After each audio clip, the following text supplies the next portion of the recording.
اب میں آپ کو جس مسجد کی زیارت کروانے والا ہوں بہت خوبصورت مسجد ہے، مسجد عائشہ۔ مسجد عائشہ کا نام حضرت عائشہ صدیقہ رضی اللہ تعالیٰ عنہ کے نام پر رکھا گیا ہے۔ مسجد عائشہ حرم شریف کے اینڈ پر بنی ہوئی ہے۔ زائرین دوبارہ عمرہ کرنے کے لیے یہیں سے احرام باندھتے ہیں۔ حرم کی حدود میں رہنے والوں کے لیے قریب ترین یہی مقام ہے۔ جتنے بھی زائرین دوبارہ عمرہ کرنا چاہتے ہیں وہ مسجد عائشہ میں آ کر اپنا احرام پہنتے ہیں۔ مسجد عائشہ میں غسل اور وضو کرنے کی سہولیات موجود ہیں۔ ایک موقع پر نبی کریم صلی اللہ علیہ وسلم نے حضرت عائشہ سے فرمایا تھا کہ آپ اس مقام سے احرام باندھ کر آئیں اور عمرہ کر لیں۔ اب میں آپ کو زیارت کرواتا ہوں مسجد جورانہ۔ مسجد جورانہ بھی حرم کے اینڈ پر بنی ہوئی ہے۔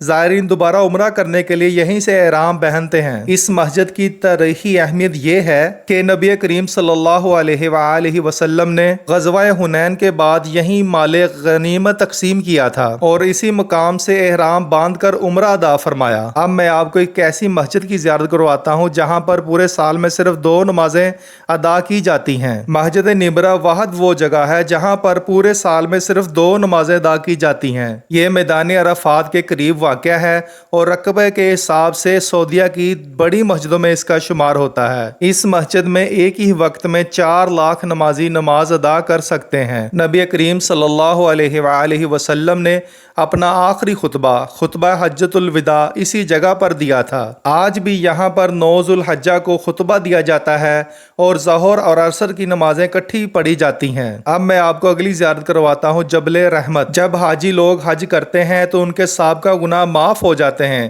اس لیے اس پہاڑ کو جبل رحمت کہا جاتا ہے۔ اس لیے اس پہاڑ کو رحمت کا پہاڑ کہا جاتا ہے۔ اس پہاڑ کے اوپر ایک ستون ہے جس کی اونچائی 8 میٹر ہے۔ اس کا رنگ سفید ہے، اسے لوہے ابجد بھی کہتے ہیں۔ اس پہاڑ پر آسانی سے چڑھنے کے لیے سیڑھیاں بنائی گئی ہیں جن کی تعداد 150 ہے۔ نبی کریم صلی اللہ علیہ وسلم کے زمانے میں اس پہاڑ کو جبل عرفہ کہا جاتا تھا۔ حضرت آدم علیہ السلام اور اماں حوا کی جنت سے تشریف لانے کے بعد پہلی ملاقات اسی مقام پر ہوئی تھی اور حضرت آدم علیہ السلام کی توبہ بھی اسی جگہ پر قبول ہوئی تھی۔ اگر آپ اس طرح کی مزید ویڈیو دیکھنا چاہتے ہیں تو ہمارے چینل کو سبسکرائب کریں۔ شکریہ۔